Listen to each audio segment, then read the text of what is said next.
The vast majority of products shipped into the U.S. is brought in on commercial trucks, but nearly half of the 16,000 driving schools that train the truck drivers bringing in those products could soon lose accreditation with the Federal Transportation Department. In fact, 3,000 already have.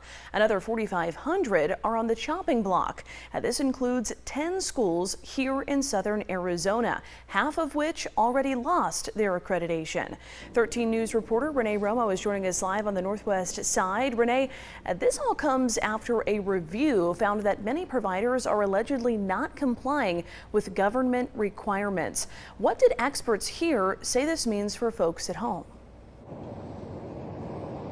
Well, Ashley, this move is said to be the government going after bad actors, so to speak, all to make sure our roads are as safe as they can be. But it's also said that it could add to the ongoing commercial truck driver shortage.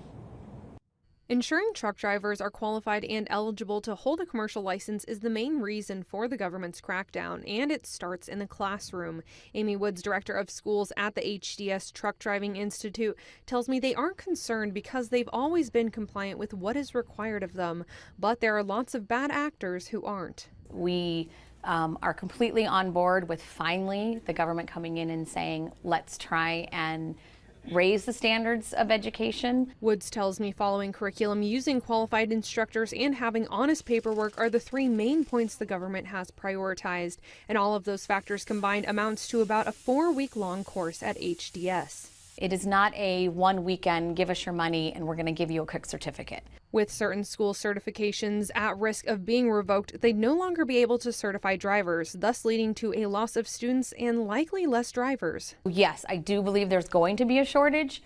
I think in time things will balance themselves out. Even if they do balance out, nearly 2/3 of all shipping is done by trucks. And Ed Ackerley, a faculty member with the U of A's Eller College of Management, tells me with a smaller employment pool, truck driving companies would pass down the cost.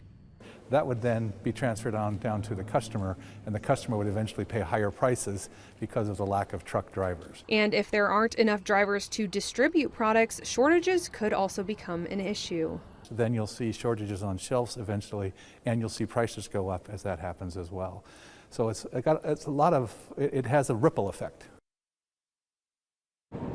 Now, while the government is saying they are going after bad actors in the industry, none of those who have been flagged here in southern Arizona are commercial truck driving schools. We'll have the full list on our website at KOLD.com. Live on the Northwest side, Renee Romo, 13 News. Thanks, Renee. As we mentioned, trucks account for 65% of all shipping across the U.S. Last year alone, truckers moved about $13.5 trillion worth of goods. Second place goes to packages shipped by two or more means, which only shipped about $2.5 trillion worth of items.